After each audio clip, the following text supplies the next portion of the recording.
جیسا کہ آپ حضرات کو علم ہے کہ اسلامی سال کا آغاز یہ محرم الحرام کے مہینے میں ہوتا ہے۔ آج یکم محرم الحرام ہے، ایک اور نئے اسلامی سال کا آغاز ہو چکا ہے۔ سب سے پہلے تمام مسلمان وہ مبارکباد کے مستحق ہیں کہ جن کو یہ نیا سال اللہ رب العزت نے عطا فرمایا ہے۔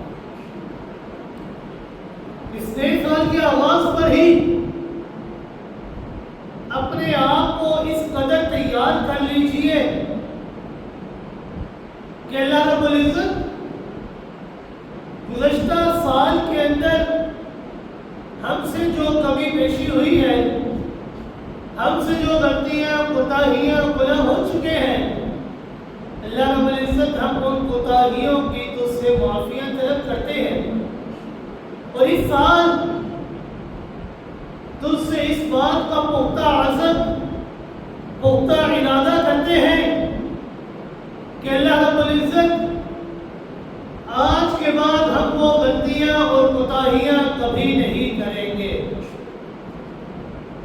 اپنے اس نئے سال کا آغاز اس نیت اور ارادے سے کیجئے کہ جو غلطیاں کوتاہیاں گزشتہ سال کے اندر ہم سے ہو گئی ہے، اس سال ہم وہ کوتاہیاں گناہ نہیں کریں گے، اور اللہ رب العزت سے دعا کیجئے کہ اللہ رب العزت اس آنے والے سال کو ہم تمام مسلمانوں کے لیے، اہل ایمان لوگوں کے لیے بابرکت بنا دے، اپنی رحمتوں کا نزول فرما دے۔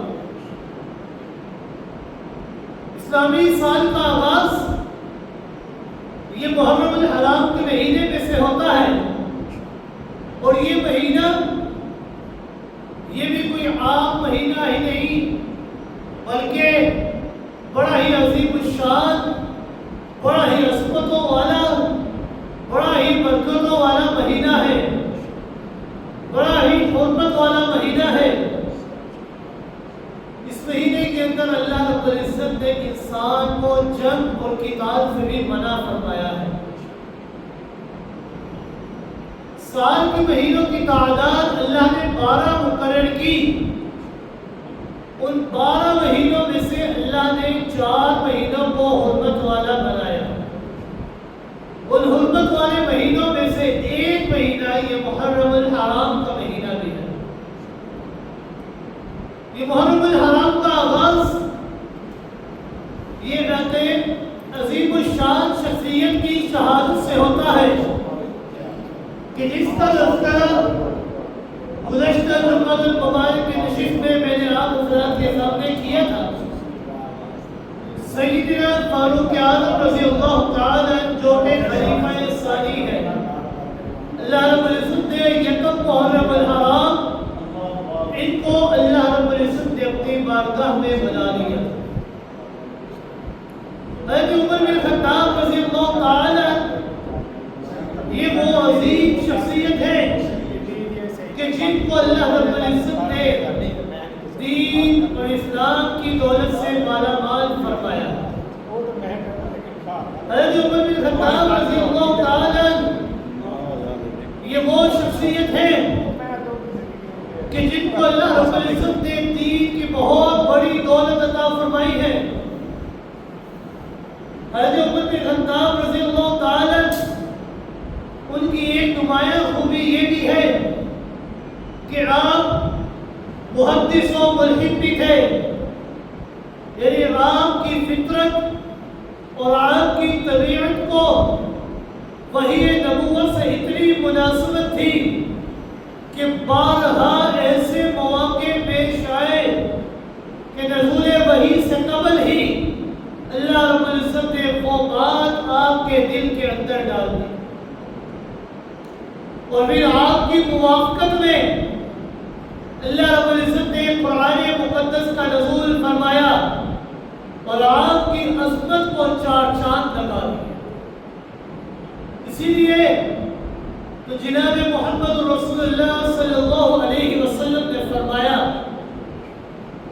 لو کان بعدی نبی لکان عمر بن الخطاب کہ اگر میرے بعد کوئی نبی ہوتا تو وہ نبی اور کوئی نہیں بلکہ عمر بن خطاب رضی اللہ تعالیٰ عنہ ہوتے.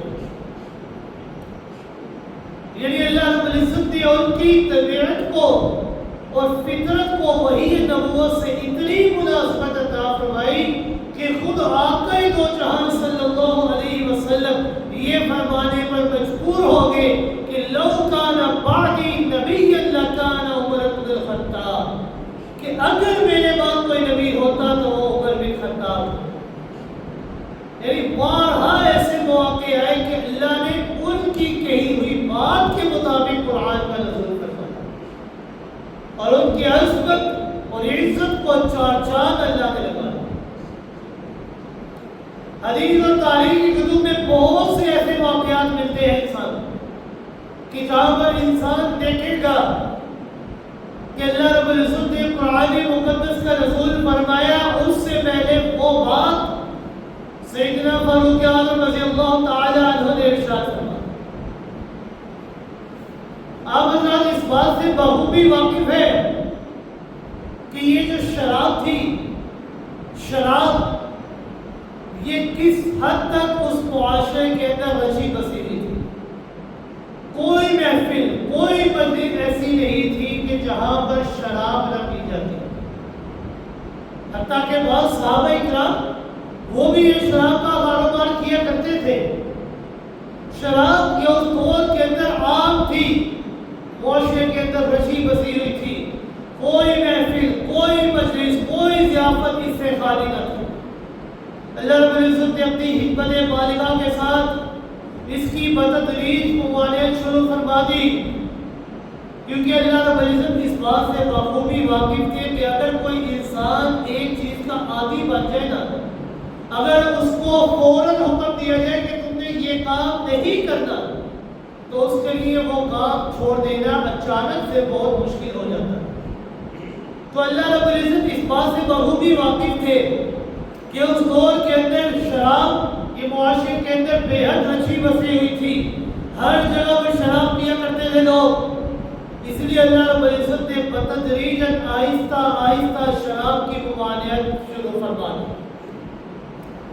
کبھی اللہ رب العزت نے فرمایا کہ یہ جو شراب ہے نا، اس کے اندر گناہ زیادہ ہے، نفع کم ہے. فوائد کی نسبت اس کے نقصانات زیادہ ہے. يسألونك عن الخمر والميسر قل فيهما اسم كبير ومنافع للناس کہ اس کے اندر گناہ زیادہ ہے، نفع بہت کم ہے. تو کچھ لوگوں نے اس شراب کو پینا چھوڑ دیا،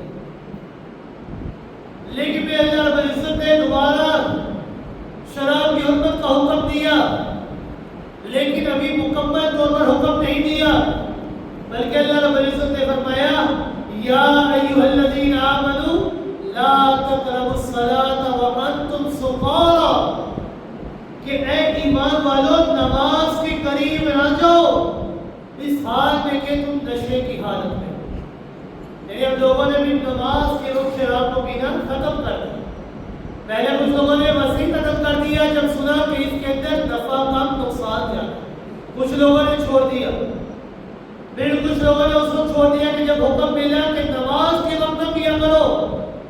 نماز اس وقت ادا کیا کرو جب تم اپنے پورے ہوش و حواس میں ہو، تمہیں معلوم ہو کہ تم کس کے سامنے کھڑے ہو، کس ذات کے سامنے کھڑے ہو، تمہاری زبانوں سے کیا کیا لفظ نکل رہے ہیں، تم اپنے رب سے کیا باتیں کر رہے ہو، تمہیں معلوم ہو اپنے پورے ہوش و حواس میں.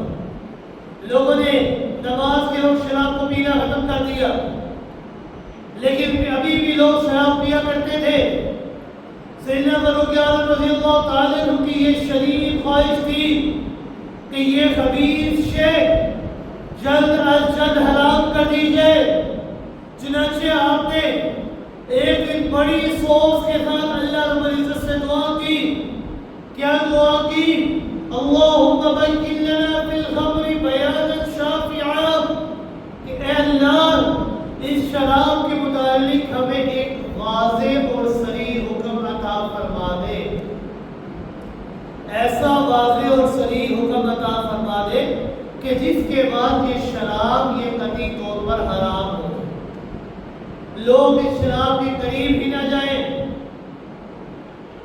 سیدنا فاروق اعظم رضی اللہ تعالیٰ کی خواہش پر اللہ رب العزت نے فوراً آقا دو جہاں صلی اللہ علیہ وسلم کے اوپر وحی نازل فرمائی۔ میں نے کیا بات کہی تھی کہ اللہ رب العزت نے سیدنا فاروق اعظم رضی اللہ تعالیٰ کی طبیعت کو، فطرت کو اس قدر موافقت عطا فرمائی تھی وحی نبوت سے کہ بار بار ایسے مواقع پیش آئے کہ آپ اپنے دل سے وہ بات ابھی نکالتے تھے کہ اللہ رب العزت قرآن سے اس کا حکم نازل فرما دیا۔ سیدنا فاروق اعظم رضی اللہ تعالیٰ نے ابھی یہ سوچا تھا، اللہ سے دعا کی تھی، اللہم بین لنا فی الخمر بیانا شافیہ، اے اللہ شراب کے متعلق ہمیں ایک واضح اور صریح حکم عطا فرما۔ ابھی یہ دعا کرنا ہی تھا کہ اللہ رب العزت نے آقا دو جہاں صلی اللہ علیہ وسلم کے اوپر شراب کی حرمت کا قطعی طور پر حکم نازل فرما۔ اللہ رب العزت نے فرمایا سورہ مائدہ 7واں سپارہ آیت نمبر 90 کے اندر، یا ایھا الذین آمنوا انما الخمر والمیسر والانصاب والازلام رجس من عمل الشیطان فاجتنبوہ لعلکم تفلحون، کہ اے ایمان والو یہ جو شراب ہے نا، اور یہ جو جوا ہے، یہ جو بت پرستی ہے، یہ جو سودے بازی ہے، پنسے ہیں، یہ سارے کے سارے یہ شیطان کے ناپاک عمل ہے۔ فَاجْتَنِبُوهُ، تم اپنے آپ کو ان کاموں سے بچاؤ، لَعَلَّكُمْ تُفْلِحُونَ، تاکہ تم کامیاب ہو جاؤ۔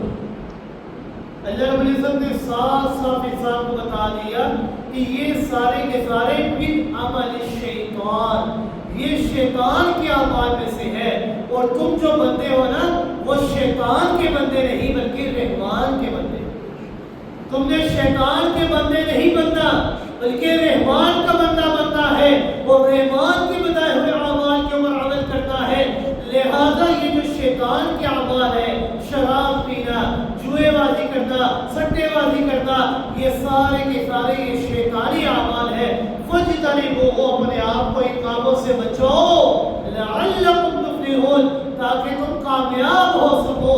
ان کاموں کے اندر بظاہر تو کامیابی نظر آ رہی ہوتی ہے، لیکن در حقیقت ان کا انجام کامیابی والا نہیں ہوتا، ہمیشہ نقصان والا۔ لہذا فَاجْتَنِبُوهُ، اپنے آپ کو ان کاموں سے بچاؤ، کیونکہ شیطان کا مقصد تمہارے درمیان عداوت، دشمنی، بغض اور حسد کو پیدا کرنا ہے، اور اللہ کا مقصد تمہارے درمیان ایک دوسرے کے لیے محبت اور پیار کو پیدا کرنا ہے۔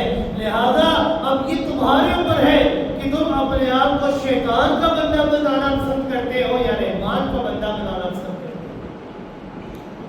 سیدنا فاروق اعظم رضی اللہ تعالیٰ نے جب یہ آیات مبارکہ کا نزول سنا تو اس قدر خوش ہوئے کہ بار بار یہ فرماتے رہے، انتہینا یا رب، انتہینا یا رب، کہ اے اللہ اب ہم نے تیرا حکم مان لیا، اے اللہ ہم نے تیرا حکم مان لیا، یہ شراب قطعی طور پر حرام ہو گئی، ہم نے تیرا حکم مان لیا، اس شراب سے اپنے آپ کو روک لیا۔ بارہا ایسے مواقع آئے کہ جہاں پر سیدنا فاروق اعظم رضی اللہ تعالیٰ ابھی سوچتے یا دعا کرتے یا گفتگو کرتے، اللہ رب العزت ان کی تائید میں قرآن کا نزول فرما دیا۔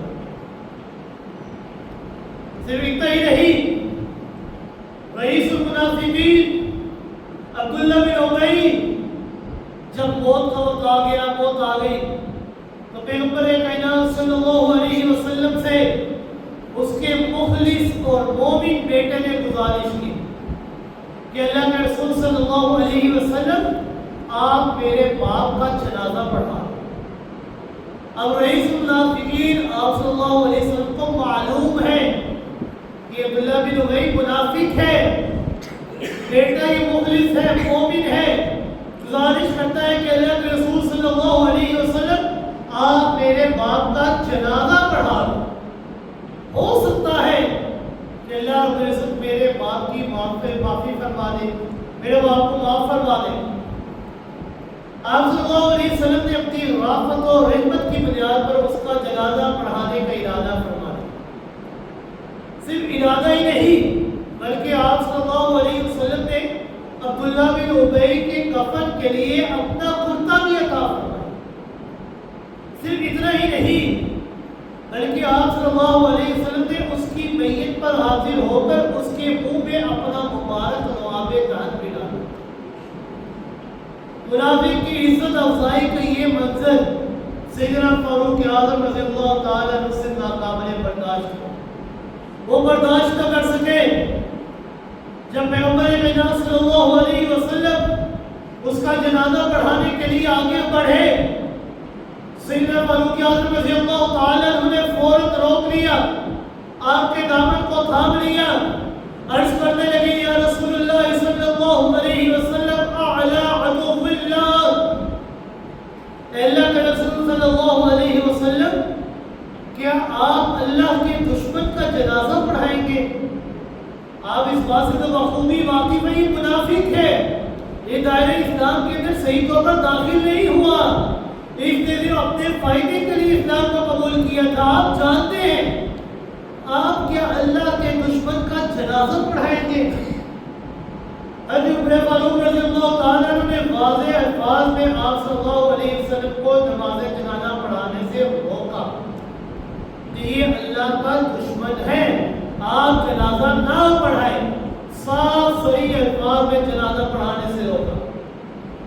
مگر آپ صلی اللہ علیہ وسلم چونکہ رحمت للعالمین، اس لیے تو اللہ نے فرمایا نا وما ارسلناک الا رحمت للعالمین، ہم نے آپ کو تمام کائنات والوں کے لیے رحمت للعالمین بنا کر بھیجا.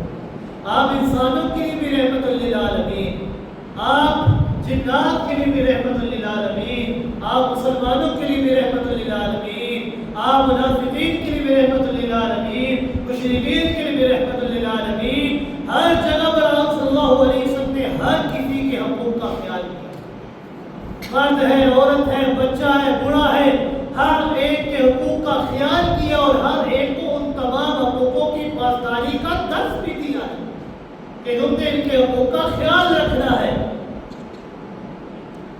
اس لیے تو اللہ نے فرمایا وَوَصَّيْنَا الْإِنسَانَ بِوَالِدَيْهِ کہ اگر والدین تمہارے مشرک بھی ہیں، اگر وہ تمہیں اللہ کے ساتھ شرک کرنے کا حکم دے تو تم نے ان کی اطاعت نہیں کرنی. ہاں اس کی برعکس جو دنیاوی کام وہ تمہیں کہے تم نے وہ کام ضرور کرنا ہے، ان کی اطاعت کرنی ہے، ان کا خیال رکھنا ہے. صرف شرک کے معاملے میں ان کی بات کو نہیں ماننا، باقی ان کا خیال رکھنا ہے. آپ صلی اللہ علیہ وسلم رحمت للعالمین جنازہ پڑھانے کے لیے تیار آگے بڑھنے لگے. سیدنا فاروق اعظم رضی اللہ تعالی انہوں نے دامن تھام لیا، روک لیا، فرمایا اللہ کے رسول صلی اللہ علیہ وسلم کیا آپ اللہ کے دشمن کا جنازہ پڑھائیں گے؟ مگر آپ صلی اللہ علیہ وسلم نے فرمایا کہ اللہ تعالیٰ نے ابھی تک اس معاملے کے اندر کوئی واضح حکم نہیں فرمایا، کہ اللہ کا حکم نہیں آیا کہ جتنے آپ جیسے مسلمانوں کا جنازہ پڑھانا ہے، منافقین کا جنازہ نہیں پڑھانا. اس معاملے کے اوپر اللہ کی طرف سے ابھی تک کوئی صریح حکم نازل نہیں ہوا. آپ صلی اللہ علیہ وسلم نے جب یہ بات فرمائی، سیدنا فاروق اعظم رضی اللہ تعالیٰ نے عرض کیا کہ اللہ کے رسول صلی اللہ علیہ وسلم عبداللہ بن ابی کی جنازہ پڑھانے کا فائدہ بھی تو کوئی نہیں ہے، آپ بے شک جنازہ پڑھا لیں، لیکن اللہ رب العزت اس کو معاف تو نہیں کریں گے. یہ تو منافق ہے، دشمن خدا اور دشمن رسول ہے. آپ 70 مرتبہ بھی اس کا جنازہ پڑھا لیں گے تب بھی اللہ رب العزت معاف نہیں فرمائے گا. سیدنا فاروق اعظم رضی اللہ تعالیٰ کے الفاظوں کے اوپر ذرا غور کیجیے. سیدنا فاروق اعظم رضی اللہ تعالیٰ نے کیا فرمایا کہ اللہ رب العزت معاف نہیں فرمائیں گے. آپ 70 مرتبہ بھی پڑھائیں گے تب بھی اللہ رب العزت معاف نہیں نہیں فرمائیں گے. سیدنا فاروق اعظم رضی اللہ تعالیٰ نے یہ جملہ فرمایا 70 مرتبہ بھی پڑھائے تب بھی معافی نہیں ہوگی. پھر جب آپ صلی اللہ علیہ وسلم نے جنازہ پڑھا لیا تو اللہ رب العزت نے جناب محمد رسول اللہ صلی اللہ علیہ وسلم کے اوپر وحی نازل فرما دی اور وحی کے جو الفاظ ہیں ان الفاظوں کے اندر غور و فکر کیجیے اور سیدنا فاروق اعظم رضی اللہ تعالیٰ کے الفاظوں کے اوپر غور کیجیے کہ اللہ رب العزت نے وہی الفاظ فرمائے جو سیدنا فاروق اعظم رضی اللہ تعالیٰ نے اپنی زبان سے نکالے. اللہ رب العزت نے فرمایا سورہ توبہ کے اندر استغفر لهم او لا تستغفر لهم، یہ میرے محبوب پیغمبر صلی اللہ علیہ وسلم آپ ان کے لیے بخشش مانگے یا نہ مانگے میں اللہ رب العزت نے ان کو معاف نہیں فرمانا. ان تستغفر لهم 70 مرة، اگر آپ ان کے لیے ایک دن کے اندر ایک جگہ پر کھڑے ہو کر 70 مرتبہ بھی توبہ کریں، استغفار کریں 70 مرتبہ بھی، کیا الفاظ فرمائے ان تستغفر لهم 70 مرة، اگر آپ 70 مرتبہ بھی استغفار کریں فَلَن يَغْفِرَ اللَّهُ لَهُمْ، تب بھی میں اللہ رب العزت کو معاف نہیں فرماؤں گا. سیدنا فاروق اعظم رضی اللہ تعالیٰ نے کیا فرمایا کہ آپ ان کا جنازہ پڑھائیں یا نہ فرمائیں، آپ ان کے لیے معافی کی دعا کریں یا نہ کریں، آپ دن میں 70 مرتبہ بھی استغفار کریں تب بھی اللہ معاف نہیں فرمائیں گے. اللہ رب العزت نے وہی الفاظ فرمائے ان تستغفر لهم 70 مرة فلن يغفر الله لهم، اگر آپ 70 مرتبہ بھی استغفار کریں تب بھی میں اللہ رب العزت کو معاف نہیں فرماؤں. ذرا غور کیجئے اللہ رب العزت نے سیدنا فاروق اعظم رضی اللہ تعالیٰ کی موافقت فرماتے ہوئے آئندہ کے لیے یہ قانون بنا دیا لا تصلی علی احد منهم مات ابدا ولا تقم علی قبری، کہ ایسے منافقین کا نہ تو آپ نے جنازہ پڑھانا ہے اور نہ ہی ان کی قبر کے اوپر کھڑے ہو کر آپ نے دعا مانگنی. اللہ رب العزت نے واضح حکم فرما دیا، وہ حکم جو سیدنا فاروق اعظم رضی اللہ تعالیٰ نے اپنی زبان سے نکالے تھے وہی الفاظ اللہ رب العزت نے وحی نبوت بنا کر آقا دو جہاں صلی اللہ علیہ وسلم کے اوپر نازل فرمایا. تو کیا معلوم ہوا کہ سیدنا فاروق اعظم رضی اللہ تعالیٰ کو اللہ رب العزت نے محدث اور ملہم بنایا، ایسا محدث اور ملہم کہ بارہا ایسے مواقع پیش آئے کہ وہ جو بات اپنی زبان سے نکالتے اللہ ان کی تائید پر قرآن کا نزول فرما دے. اس لیے تو فرمایا لو کان بعدی نبیا لکان عمر بن الخطاب، اگر میرے بعد کوئی نبی ہوتا تو وہ عمر بن خطاب ہوتا. ان قرآن مقدس کے اندر بے شمار ایسے مواقع ہیں، بے شمار ایسے واقعات ہیں کہ جہاں پر اللہ رب العزت نے سیدنا فاروق اعظم رضی اللہ تعالیٰ کی تائید پر قرآن کا نزول فرمایا. جس طرح اللہ رب العزت نے سیدنا فاروق اعظم رضی اللہ تعالیٰ کی تائید پر قرآن کا نزول فرمایا، وہیں پر ایسے مواقع بھی ہیں جہاں پر خود آقا دو جہاں صلی اللہ علیہ وسلم نے سیدنا فاروق اعظم رضی اللہ تعالیٰ کی موافقت فرمائی ہے، ان کی کہی ہوئی بات کو مانا ہے. بے شمار ایسے واقعات موجود ہیں کہ خود آپ صلی اللہ علیہ وسلم نے ان کی کہی ہوئی بات کو مانا ہے. ایک دفعہ آپ صلی اللہ علیہ وسلم صحابہ کرام کی مجلس سے اچانک اٹھ کر چلے گئے. کافی دیر ہو گئی کہ آپ صلی اللہ علیہ وسلم واپس تشریف نہیں لے کر. صحابہ کرام کو بڑی تشویش ہوئی. بعض صحابہ کرام حالات کی نزاکت سے اتنے متفکر تھے، اتنے فکر مند تھے کہ آپ صلی اللہ علیہ وسلم کو ڈھونڈنے کے لیے نکل کھڑے ہوئے. حضرت ابو ہریرہ رضی اللہ تعالیٰ کہتے ہیں کہ میں نے آپ صلی اللہ علیہ وسلم کو تلاش کرنا شروع کیا تو ایک بات کی 4 دیواری تک میں پہنچا.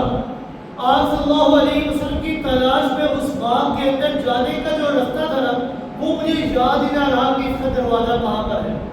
پریشانی میں مجھے اس کا دروازہ ہی نہ ملا. چنانچہ پانی کی ایک نالی کے سوراخ سے میں رینگ کر اس باغ کے اندر داخل ہوا. پانی کی ایک نالی وہاں سے گزر رہی تھی اس باغ سے، میں اس سوراخ سے اس باغ کے اندر داخل ہوا. جب میں اس باغ کے اندر گیا تو میں نے دیکھا کہ آقا دو جہاں صلی اللہ علیہ وسلم وہاں پر موجود ہے، ذکر و اذکار کے اندر، تحمید و تسبیح کے اندر مصروف ہے، اللہ کی حمد و ثنا بیان کر رہے ہیں. سبحان اللہ، الحمدللہ، لا الہ الا اللہ، اللہ اکبر کی تسبیحات کو پڑھ رہے ہیں. میں آپ صلی اللہ علیہ وسلم کی خدمت میں حاضر ہوا، عرض کی یا رسول اللہ صلی اللہ علیہ وسلم آپ یہاں پر آگے ہیں، ہم تو آپ کی گھبراہٹ میں آپ کو تلاش کرنے کے لیے نکل کھڑے ہوئے، کہیں ایسا نہ ہو آپ کو کوئی تکلیف پہنچی ہو. تو آپ صلی اللہ علیہ وسلم نے فرمایا کہ گھبرانے کی کوئی بات نہیں ہے، جو ابو ہریرہ رضی اللہ تعالی آپ یہ میری دونوں جوتیاں نشانے کے طور پر لے جاؤ، اور جو شخص بھی کلمہ طیبہ کی شہادت دینے والا آپ کو ملے نا تو آپ اس شخص کو جنت کی بشارت دیں. یعنی کتنی بڑی بات، کلمہ طیبہ کی شہادت دینے والا کوئی شخص بھی ملے اسے جنت کی بشارت دے. حضرت ابو ہریرہ رضی اللہ تعالیٰ فرماتے ہیں کہ میں نے آپ صلی اللہ علیہ وسلم کے نالین مبارک اٹھا کر خوشی خوشی لوگوں کو جنت کی بشارت دینے کے لیے نکل کھڑا ہو. لیکن جب میں باغ سے باہر نکلا نا تو نکلتے ہی مجھے سب سے پہلے سیدنا فاروق اعظم رضی اللہ تعالیٰ نے میں نے فرمایا ہاتان علی رسول اللہ صلی اللہ علیہ وسلم، کہ سیدنا فاروق اعظم رضی اللہ تعالیٰ یہ دونوں نالین مبارک یہ آپ صلی اللہ علیہ وسلم کے ہیں، اور آقا دو جہاں صلی اللہ علیہ وسلم نے ہر کلمہ گو کو جنت کی بشارت سنانے کے لیے مجھے بھیجا ہے. سب سے پہلے آپ یہ بشارت کو قبول فرمائیے کہ آپ کلمہ گو ہیں، میں آپ کو جنت کی بشارت دیتا ہوں.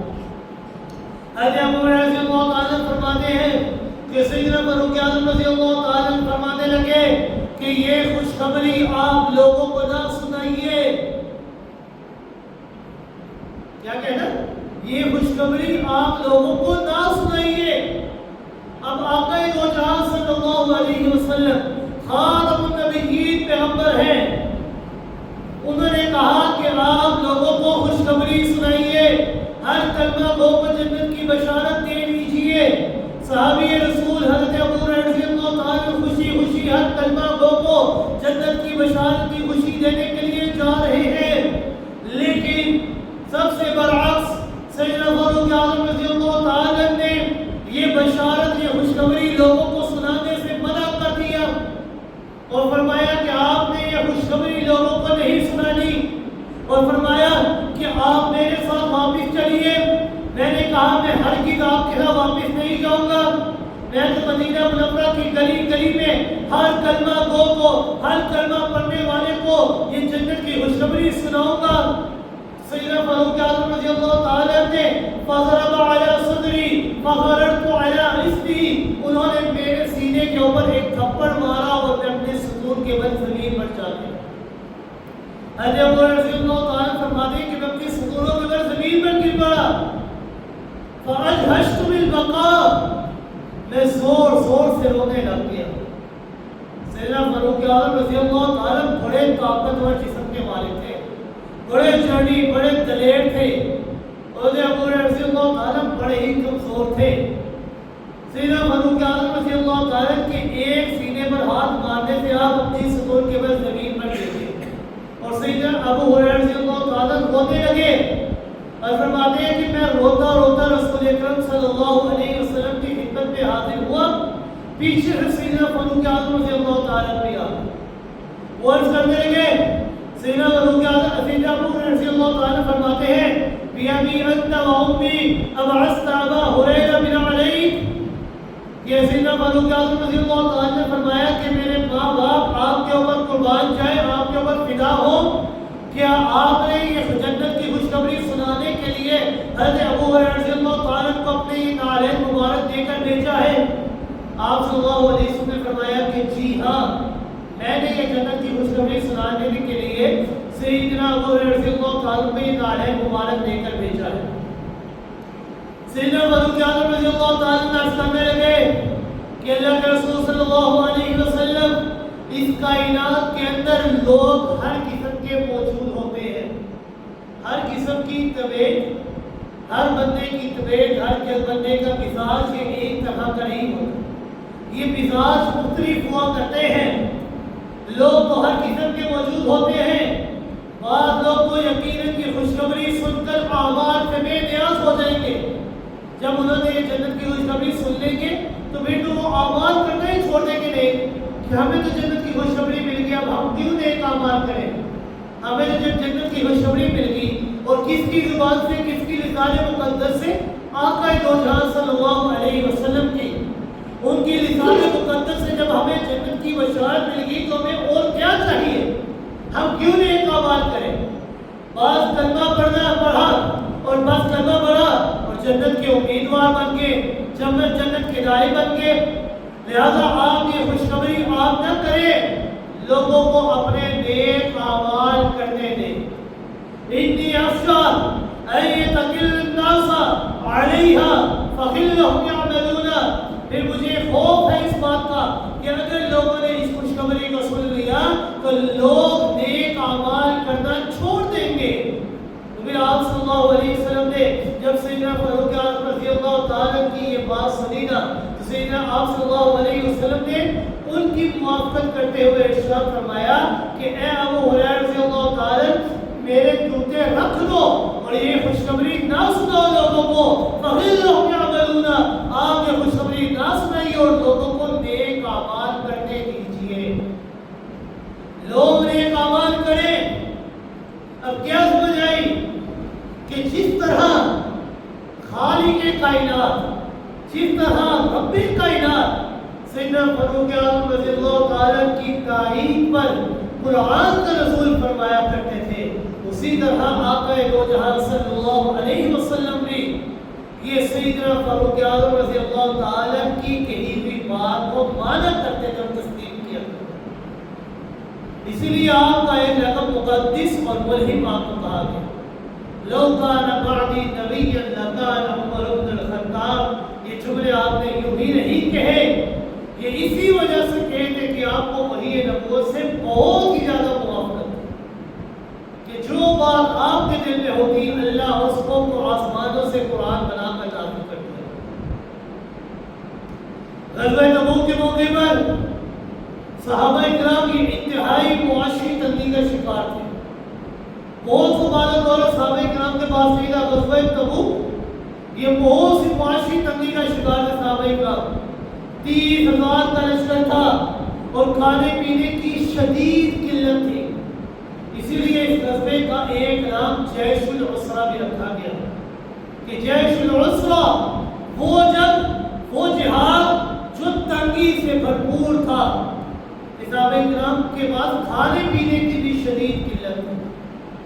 شدت بھوک کی وجہ سے صحابہ کرام نے آپ صلی اللہ علیہ وسلم سے عرض کیا کہ اللہ کے رسول صلی اللہ علیہ وسلم آپ ہمیں اجازت دیں کہ جو سواری والے اونٹ ہیں نا ہم ان کو ذبح کر کے کھانا کھا لیں تاکہ ہمارے جسموں کے اندر توانائی واپس آ جائے، طاقت واپس آ جائے۔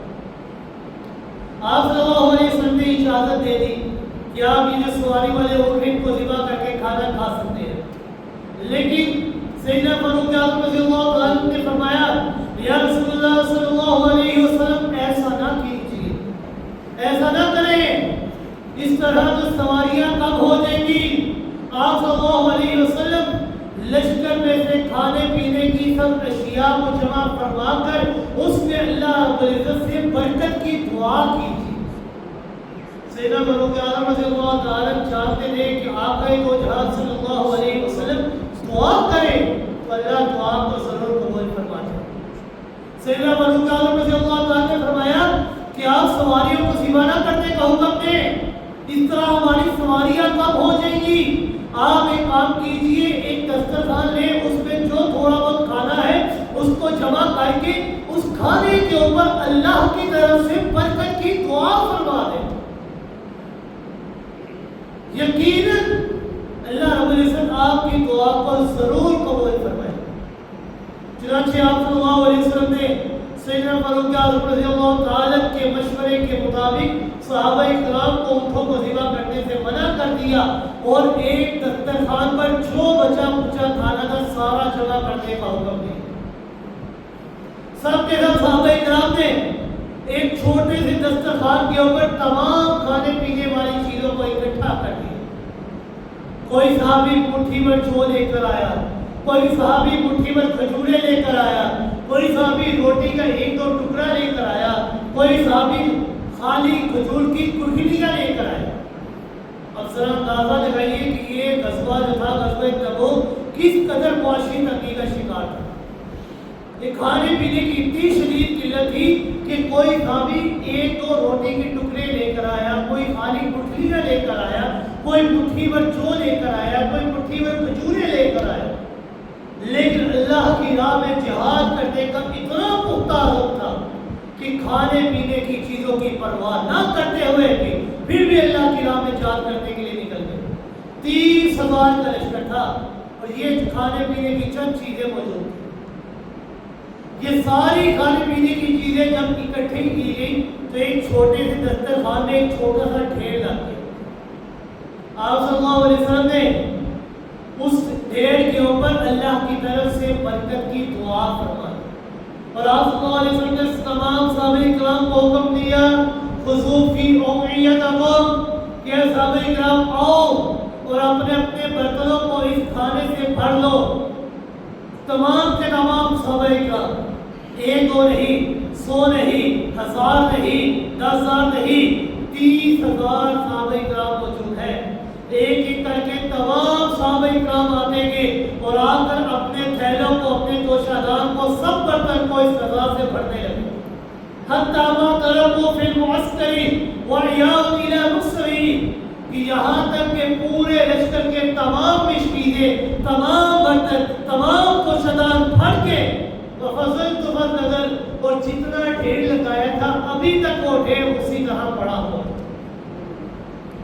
یہ پیغمبر کائنات صلی اللہ علیہ وسلم کا معجزہ تھا کہ جس کے ظہور سے صحابہ کرام حتیٰ کہ خود آقا دو جہاں صلی اللہ علیہ وسلم بھی اس قدر خوش ہوئے، اس قدر خوش ہوئے کہ اس موقع پر آقا دو جہاں صلی اللہ علیہ وسلم نے فرمایا، اشہد ان لا الہ الا اللہ واشہد ان محمد عبدہ ورسولہ، کہ میں گواہی دیتا ہوں کہ واقعی اللہ کے علاوہ کوئی معبود نہیں، واقعی وہ اکیلا ہے، واقعی وہ تنہا ہے، واقعی وہ داتا ہے، واقعی وہ دستگیر ہے، اس کے سوا کوئی چھولیاں بھرنے والا نہیں، کوئی کھانا کھلانے والا نہیں، کوئی پانی پلانے والا نہیں، اور میں اس بات کی گواہی دیتا ہوں کہ میں اللہ کا آخری نبی ہوں، وانتی رسول اللہ، اور میں اللہ کی طرف سے ایک بشر ہوں اور ایک پیغمبر بنا کر بھیجا ہوں۔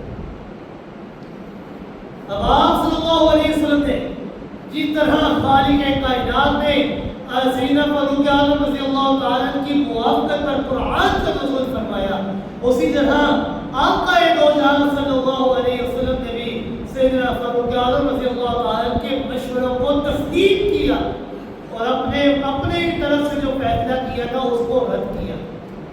سیدنا فاروق اعظم رضی اللہ تعالیٰ عنہ کے فیصلوں کو تسلیم کیا۔ اب سیدنا فاروق اعظم رضی اللہ تعالیٰ عنہ فاروق حق اور باطل میں فرق کرنے والا، عدل کرنے والا، انصاف کرنے والا، اس قدر انصاف کرنے والے تھے حق و باطل کے درمیان کہ شیطان یہ بھی سیدنا فاروق اعظم رضی اللہ تعالیٰ عنہ سے ڈرا کرتا تھا۔ ایک دفعہ ایک حبشی لونڈی آپ صلی اللہ علیہ وسلم کی اجازت سے آپ صلی اللہ علیہ وسلم کے سامنے دست بجا کر اپنی منت پوری کر رہی تھی۔ سیدنا صدیق اکبر رضی اللہ تعالیٰ آگے تو وہ لونڈی اسی طرح دم بجاتی رہی۔ سیدنا علی المرتضیٰ رضی اللہ تعالیٰ حیدر کرار وہ آئے، فہیہ تضرب، وہ لونڈی اسی طرح دم بجاتی رہی۔ سیدنا عثمان غنی رضی اللہ تعالیٰ آئے، وہ لونڈی اسی طرح دم بجاتی رہی۔ ثم دخل عمر، پھر آخر میں سیدنا فاروق اعظم رضی اللہ تعالیٰ تشریف لے کر آئے، فألقت الدف تحت إسقاها ثم قعدت عليها، جب سیدنا فاروق اعظم رضی اللہ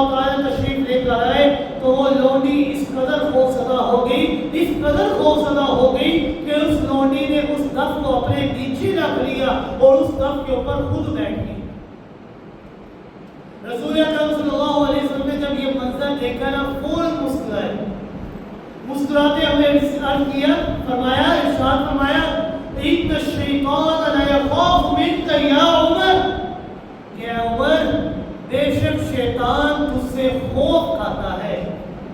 جہاں پر آپ ہوں گے نا وہاں پر شیطان کبھی نہیں ہے۔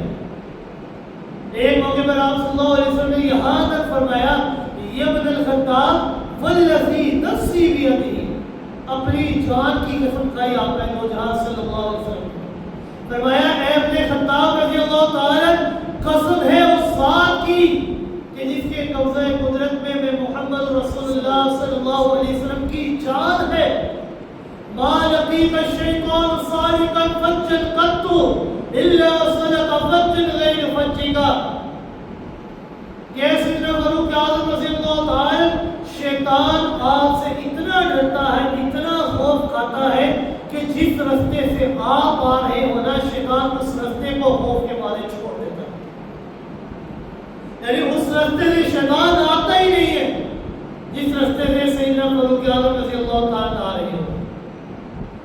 سیدنا فاروق اعظم رضی اللہ تعالی یہ خلیفہ ثانی ہے، سیدنا صدیق اکبر رضی اللہ تعالی کے بعد دوسرے خلیفہ بننے والے سیدنا فاروق اعظم رضی اللہ تعالی، آپ نے اپنے دور حکومت کے اندر اس قدر عدل و انصاف کو قائم فرمایا کہ دنیا اس کی مثال پیش کرنے سے قاصر ہے، ساری دنیا مل کر بھی اس کی مثال نہیں پیش کرتی، اس قدر عدل و انصاف آپ نے قائم فرمایا۔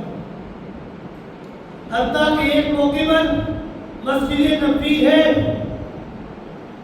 منبر رسول ہے، سیدنا فاروق اعظم رضی اللہ تعالی خطبہ دے رہے ہیں، سیدنا فاروق اعظم رضی اللہ تعالی نے زوردار آواز کے اندر اعلان فرمایا، اسمعوا واطیعوا، کہ میری بات کو سننے والے لوگوں میری بات کی اطاعت کرو، میری بات کا کہا مانو، اسمعوا سنو، واطیعوا اور میری اطاعت کرو، میں تمہیں اللہ اور اس کے رسول کے رستے کے اوپر گامزن کر دوں، اس کو میری بات کو سنو اور میری اطاعت کرو۔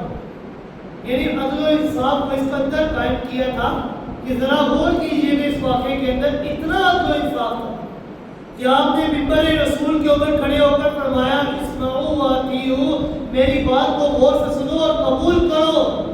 مجمع میں سے ایک عام صاحب بھی کھڑا ہو کر کہنے لگا، لا نسمع ولا نطیع، کہ ہم آپ کی بات کو نہیں سنیں گے اور نہ ہی ہم آپ کی اطاعت کریں گے۔ یعنی ایک عام صاحب بھی کھڑا ہو کر خلیفہ وقت کو کہہ رہا ہے، ہم آپ کی بات کو نہیں سنیں گے، ہم آپ کی اطاعت نہیں کریں گے۔ اس حد تک عدل و انصاف تو قائم تھا کہ ایک عام صاحب بھی کھڑا ہو کر، آج کے دور میں کسی وزیر کو، کسی امیر بندے کو آپ کھڑے ہو کر کون ہے کہ ہم تیری بات نہیں سنیں گے، اس کے سامنے ذرا بدتمیزی سے بات تو کرو، اگلے دن بندہ ہی غائب ہوا ہوتا ہے۔ لیکن سیدنا فاروق اعظم رضی اللہ تعالی 22 لاکھ مربع میل کے حاکم ہیں۔ آج کے حکمران تو ایک جگہ پر حکومت کرتے ہیں، وہ تو 22 لاکھ مربع میل کے حاکم تھے۔ اتنی بڑی حکومت کے مالک تھے کہ حتیٰ کہ خود یہودی کہا کرتے تھے کہ اگر سیدنا فاروق اعظم رضی اللہ تعالی 10 سال اور حکومت کر لیتے نا تو پوری دنیا کے اندر صرف اور صرف اسلام ہی اسلام ہوتا۔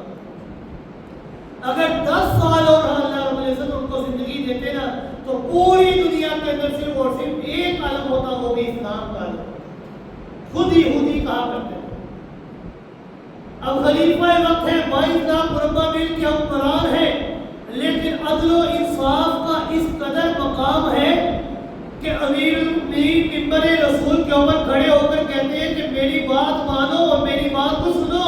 ایک عام صاحب بھی کھڑا ہو گیا مجمع میں، کہنے لگا، لا نسمع، نہیں، ہم آپ کی بات کو نہیں سنیں گے اور نہ ہی ہم آپ کی اطاعت کریں گے۔ سیدنا فاروق اعظم رضی اللہ تعالی نے فرمایا، فاطمہ یا اخی، اے میرے بھائی، کیوں، کیا وجہ ہے، ایسا کون سا معاملہ میں نے کر دیا ہے کہ جو آپ میری بات نہیں مانیں گے؟ وہ شخص کہنے لگا کہ کل جو مال غنیمت کا مال آیا تھا آپ نے اس کو لوگوں میں تقسیم کیا تھا، آپ نے ہر بندے کو 2 گز کپڑا عطا فرمایا۔ آج اسی کپڑے کی قمیض آپ کے وجود کے اوپر ہے۔ آپ نے اس 2 گز کے کپڑے سے وہ قمیض پہنے لی ہے۔ 2 گز کے کپڑے کے اندر کوئی قمیض نہیں بنتی۔ پہلے آپ اپنی اس قمیض کا ہمیں حساب دیں کہ آپ نے جب تمام لوگوں کو 2 گز کپڑا دیا ہے، ان 2 گز کپڑے سے کسی کی قمیض نہیں بنی، تو آپ کی قمیض کس طرح بنی؟ آپ ہمیں اس کا جواب دیں گے تب ہم آپ کی بات سنیں۔ سیدنا فاروق اعظم رضی اللہ تعالیٰ عنہ مسکرائے، فرمانے لگے اے میرے بیٹے قم یا عبداللہ، اے میرے بیٹے عبداللہ بن عمر کھڑے ہوئیے، فاشہد گواہی دیجئے۔ پھر سیدنا عبداللہ بن عمر رضی اللہ تعالیٰ کھڑے ہوئے اور گواہی دینے لگے کہ دوسرا کپڑا میں نے اپنے حصے کا اپنے باپ کو دیا تھا، کہ 2 گز کپڑا میرے باپ کو ملا تھا اور 2 گز کپڑا مجھے ملا تھا، میں نے اپنے حصے کا کپڑا بھی اپنے باپ کو دے دیا۔ تب جا کر ان کی یہ قمیض بنی تھی۔ تب جا کر وہ شخص کہنے لگا اذن کل نسبہ آتیو، اب آپ اپنی بات کہیے اور ہم آپ کی بات کی اطاعت کریں۔ یعنی اس حد تک عدل و انصاف کو آپ نے قائم کیا تھا کہ ایک عام سا آدمی بھی کھڑا ہو کر آپ سے بات کر سکتا تھا، آپ سے سوال و جواب کر سکتا تھا، جس طرح آج کے دور کی طرح نہیں کہ کوئی بڑا آدمی کھڑا ہو جائے اور اس سے کوئی انسان سوال نہیں کر سکتا۔ عام سا آدمی بھی کھڑا ہو کر خلیفہ وقت سے منبر رسول کے تمام لوگوں کے سامنے کھڑا ہو کر سوال کر سکتا ہے کہ جواب دیجئے کہ ہماری قمیض نہیں بنی تو آپ کی قمیض کس طرح بن گئی؟ آپ نے کیا ہمیں 2 گز کپڑا دیا اور خود زیادہ کپڑا رکھ لیا؟ نہیں، سیدنا فاروق اعظم رضی اللہ تعالیٰ عدل و انصاف کو قائم کرنے والے، اس حد تک عدل و انصاف کو قائم کرنے والے کہ ایک عام سا آدمی بھی کھڑا ہو کر آپ سے سوال کر سکتا ہے۔ زندگی کے آخری سال سیدنا فاروق اعظم رضی اللہ تعالیٰ حج کے موقع پر، حج کا موقع تھا، اللہ رب العزت سے یہ دعا فرماتے ہیں کہ یا اللہ میں اب بوڑھا ہو گیا ہوں، خلافت کی ذمہ داری اب سنبھالنا میرے لیے بے حد مشکل ہو گیا ہے، قبل اس کے کہ مجھ سے کوئی کوتاہی ہو جائے اے اللہ مجھے اپنے پاس بلا لے۔ بعد میں سیدنا فاروق اعظم رضی اللہ تعالیٰ کا معمول تھا کہ آپ مسجد نبوی میں علیحدگی میں تنہائی میں بیٹھ کر اللہ رب العزت سے انتہائی گریہ اور زاری سے یہ دعا مانگا کرتے تھے کہ ایک شخص نے کان لگا کر سنا کہ آیا سیدنا فاروق اعظم رضی اللہ تعالیٰ کیا دعا مانگتے ہیں، میں سنوں تو صحیح کہ آپ کون سی دعا مانگتے ہیں۔ سیدنا فاروق اعظم رضی اللہ تعالیٰ کی دعا کے الفاظ یہ تھے اللہم ارزقنی شہادتا فی سبیلک واجعل موتی فی بلد نبیک، اے اللہ مجھے اپنے رستے میں شہادت عطا فرمانا اور مجھے اپنے حبیب جناب محمد رسول اللہ صلی اللہ علیہ وسلم کے شہر مدینہ منورہ کے اندر شہادت عطا فرمانا۔ اب یہ دعا لوگوں نے جب سنی نا، لوگ بڑے حیران کہ آپ خلیفہ وقت ہیں، مدینہ منورہ کے اندر رہتے ہیں، بھلا آپ کو شہادت کیسے مل سکتی ہے؟ مدینہ تو اب دارالامن بن چکا ہے، یہاں پر تو نہ تو جنگ کا نشان ہے اور نہ ہی جہاد کا نشان ہے، آپ کو شہادت کیسے ملے گی؟ لیکن طلب سچی تھی، مانگ سچی تھی، اور مانگ کس سے رہے تھے؟ اللہ سے مانگ رہے تھے۔ ایک دن دیکھنے والوں نے یہ بھی منظر دیکھا کہ آپ صبح کی نماز کے لیے مسجد نبوی کے محراب میں کھڑے ہیں، زوردار انداز میں فرمایا سووا صفوفکم واعتدلوا، کہ لوگوں صفیں سیدھی کر لو اور آپس میں مل جل کے کھڑے ہو جاؤ، یہ جو آپس میں گیپ ہے، وقفہ ہے، اس کو ختم کر کے ایک دوسرے کے کندھے سے کندھے اور پاؤں سے پاؤں ملا دو، وقفے کو ختم کر دو۔ پھر سیدنا فاروق اعظم رضی اللہ تعالیٰ نے تکبیر بلند کی، اللہ اکبر کہہ کر جماعت شروع فرمائی۔ جو ہی سیدنا فاروق اعظم رضی اللہ تعالیٰ نے قرآن مقدس کی تلاوت شروع فرمائی تو محراب کے اندر سے نکلا ایک ابو لؤلؤ فیروز مجوسی باہر نکلا اور زہر آلود خنجر سیدنا سیدنا فاروق اعظم رضی اللہ تعالیٰ عنہ کے اوپر حملہ آور ہو گیا اور اس کے پے در پہ وہاں سے آپ خون میں لت پت ہو کر نیچے گر پڑے. آپ کا پیٹ اس قدر چاک ہو گیا تھا کہ ساری کی ساری چیزیں باہر نکل آئی.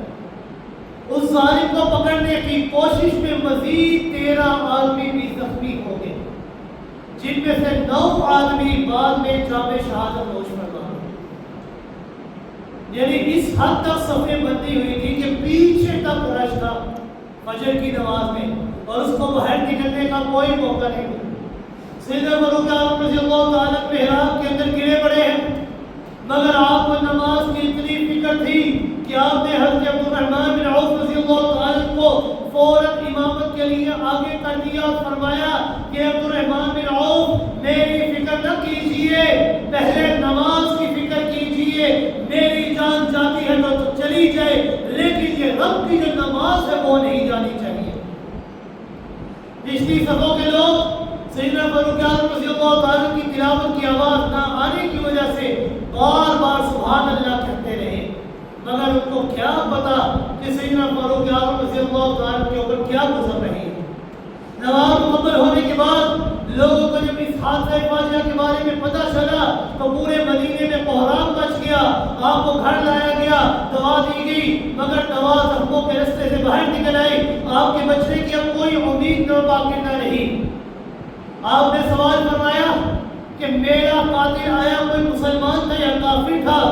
جب بتلایا گیا کہ آپ کو مارنے والا ایک کافر تھا تو سیدنا فاروق اعظم رضی اللہ تعالیٰ نے بلند آواز میں فرمایا فزت ورب الکعبہ، فزت ورب الکعبہ، اللہ کی قسم میں کامیاب ہو گیا، اللہ کی قسم میں کامیاب ہو گیا.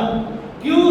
کیونکہ ایک مسلمان کے ہاتھوں سے اگر کوئی مجھے موت ملتی، مجھے شہادت ملتی تو اس مسلمان کی بخشش بہت مشکل ہو جاتی تھی، لیکن ایک کافر کے ہاتھوں سے مجھے جو موت ملی ہے، کافر تو سیدھا جہنم میں جائے گا، لیکن اللہ مجھے شہادت کا رتبہ عطا فرمائے. آپ کو آخرت کی اتنی فکر تھی کہ بار بار خدا کے حضور پیشی کا ذکر فرمایا کرتے تھے اور خوف خدا سے کام جایا کرتے تھے. ایک نوجوان کہنے لگا کہ آپ کو اتنی متفکر آخر کیوں ہیں، آپ اتنے پریشان کیوں رہتے ہیں؟ اللہ رب العزت نے تو آپ کو اسلام کی توفیق دی ہے، آپ کو شرف صحابیت سے نوازا ہے، رسول اللہ صلی اللہ علیہ وسلم نے آپ کو جنت کی بشارت دی ہے. آپ عشرہ مبشرہ کے اندر شامل ہیں، وہ عشرہ مبشرہ جن کو دنیا کے اندر جنت کی بشارت حاصل ہو چکی ہے. اور پھر رسول اکرم صلی اللہ علیہ وسلم اور سیدنا صدیق اکبر رضی اللہ تعالیٰ جب دنیا سے رخصت ہوئے تو وہ آپ سے راضی تھے اور آپ نے خلافت کی عظیم ذمہ داری پوری دیانت اور ایمانت سے نبھائی اور عدل و انصاف اور خدمت خلق کی ایک مثال قائم کر دی. آج اللہ تعالیٰ نے آپ کو شہادت کی سعادت بھی عطا فرما دی ہے، تو آپ اتنے متفکر کیوں ہیں؟ جب سیدنا فاروق اعظم رضی اللہ تعالیٰ نے اپنے یہ فضائل اس کی زبان سے سنے نا، سیدنا فاروق اعظم رضی اللہ تعالیٰ نے ایک سخت آہ بڑھی اور فرمایا لَوَدِدْتُ عَنْ ذَلِكَ قَفَافٌ لَا عَلَيَّ وَلَا لِي، کہ میں تو یہ سوچتا ہوں کہ قیامت والے دن اگر میرا معاملہ برابر سرابر ہو گیا، نہ کچھ میں نے لینا ہو اور نہ ہی میں نے کچھ دینا ہو، تب بھی یہ سودا کرتا. یعنی اس حد تک چیزیں کرنے کے باوجود فرما رہے ہیں کہ اگر قیامت کے دن میرا معاملہ برابر سرابر ہو جائے کہ نہ کچھ میں نے لینا ہو اور نہ ہی میں نے کچھ دینا ہو، تب بھی میں یہ سودا کرتا ہوگا کہ اللہ مجھے جنت دے دے. پھر سیدنا فاروق اعظم رضی اللہ تعالیٰ نے صدیقہ کائنات حضرت عائشہ رضی اللہ تعالیٰ کے ہاں آدمی بھیج کر ان کے حجرے میں جناب محمد رسول اللہ صلی اللہ علیہ وسلم اور سیدنا صدیق اکبر رضی اللہ تعالیٰ کے پہلو میں دفن ہونے کے لیے جگہ کا سوال کیا. صدیقہ کائنات حضرت عائشہ رضی اللہ تعالیٰ کی حالت یہ تھی کہ زاروں قطار رو رہی تھی. فرمانے لگی کہ اگرچہ وہ جگہ میں نے اپنے لیے رکھی ہوئی تھی، مگر آج سیدنا فاروق اعظم رضی اللہ تعالیٰ کو میں اپنی جان کے اوپر ترجیح دیتے ہوئے وہ جگہ ان کی قبر کے لیے وقف کرتے. سیدنا فاروق اعظم رضی اللہ تعالیٰ کو جب یہ خوشخبری مل گئی کہ روضہ رسول میں آپ کو قبر کی جگہ مل گئی تو انتہائی خوش ہوئے اور ساتھ ہی ساتھ یہ فرمایا ہو سکتا ہے کہ صدیقہ کائنات نے میری خلافت اور حکومت کے اثر کی وجہ سے مجھے یہ جگہ دے دی ہو. اس لیے عدل کا تقاضا یہ ہے کہ کہ جب میں اس دنیا سے چلا جاؤں میری روح اللہ کے پاس پہنچ جائے میرا جنازہ حجرہ عائشہ کے باہر رکھ دینا، اندر نہ لے کے جانا، حجرہ عائشہ کے باہر رکھ کر ایک مرتبہ پھر سے قبر کے لیے سوال کرنا، اگر ان کو آپ کو اجازت مل جائے تو ٹھیک ہے، ورنہ مجھے مسلمانوں کے عام قبرستان کے اندر دفن کر دیں۔ بالآخر یکم محرم الحرام 24 ہجری آپ کو شہادت واقع ہو گئی اور رسول اکرم صلی اللہ علیہ وسلم کی وہ پیش گوئی پوری ہو گئی کہ جو آپ صلی اللہ علیہ وسلم نے ایک موقع پر بابا سیدنا صدیق اکبر اور بابا سیدنا میں فاروق اعظم رضی اللہ تعالی اور بابا سیدنا پر عثمان غنی رضی اللہ تعالی کے احد پہاڑ پر موجود تھے تو پہاڑ کے اوپر کھڑے ہو کر فرمایا پہاڑ کانپنے لگا تو آپ صلی اللہ علیہ وسلم نے فرمایا اسکن یا سبیل کہ اے پہاڑ تھم جا فَإِنَّ عَلَيْكَ نَبِيٌّ وَشَهِيدَانِ وَصِدِّيقٌ کہ اے پہاڑ تھم جا، کیوں؟ کیونکہ آج تیرے اوپر ایک نبی کھڑا ہے، ایک صدیق کھڑا ہے اور 2 شہید کھڑے ہیں۔ تو پہاڑ تھم گیا تھا اور آج اللہ رب العزت جناب محمد رسول اللہ صلی اللہ علیہ وسلم کی وہ پیش گوئی بھی پوری ہوگی کہ پہلے شہید سیدنا فاروق اعظم رضی اللہ تعالی اللہ رب العزت نے ان کو شہادت کا رتبہ عطا فرمایا۔ لیکن اللہ کا کرم دیکھیے سیدنا فاروق اعظم رضی اللہ تعالی کے اور ان کی اللہ رب العزت سے ان کی تمنا یہ تھی کہ اللہ رب العزت نے ان کو ان کی تمنا سے بڑھ کر چیزیں عطا فرمائی۔ سیدنا فاروق اعظم رضی اللہ تعالی نے کیا دعا کی کہ اللہ مجھے اپنے رستے میں شہادت عطا فرما اور مجھے مدینہ منورہ کے اندر شہادت عطا فرما۔ اللہ رب العزت نے آپ سیدنا فاروق اعظم رضی اللہ تعالی کو صرف شہادت ہی نہیں عطا فرمائی، آپ کو مدینہ منورہ کے اندر صرف شہادت عطا نہیں فرمائی بلکہ اللہ رب العزت نے سیدنا فاروق اعظم رضی اللہ تعالی کو مسجد نبوی کے اندر محراب رسول کے اندر شہادت عطا فرمائی۔ مانگی 2 چیزیں لیکن اللہ نے عطا کی 4 چیزیں۔ سیدنا فاروق اعظم رضی اللہ تعالی یکم محرم الحرام اس دنیا فانی سے بردار ہو جاتے ہیں اور ان کو حجرہ عائشہ کے اندر دفن کر دیا جاتا ہے۔ سیدنا فاروق اعظم رضی اللہ تعالی انہوں نے اس حد تک عدل و انصاف قائم کیا تھا، اس حد تک ان کے دور میں اسلام پھیلا تھا کہ 22 لاکھ مربع میل کے اوپر انہوں نے حکومت کی۔ خود یہودی یہ کہا کرتے تھے کہ اگر اللہ رب العزت نے سیدنا فاروق اعظم رضی اللہ تعالیٰ کو 10 سال اور زندگی دیتے تھے نا تو پوری کائنات کے اندر صرف ایک علم ہوتا اور وہ بھی اسلام کا علم۔ اس لیے رسول اکرم صلی اللہ علیہ وسلم نے فرمایا لو کان بعدی نبی لکان عمر بن الخطاب کہ اگر میرے بعد کوئی نبی ہوتا وہ عمر بن الخطاب رضی اللہ تعالیٰ۔ دعا ہے اللہ رب العزت سے کہ اللہ رب العزت ہمیں تمام صحابہ کرام رضوان اللہ تعالیٰ علیہم اجمعین کے بتائے ہوئے طریقے کے مطابق اپنی تمام تر زندگی کو بسر کرنے کی توفیق عطا فرمائے۔ وما علینا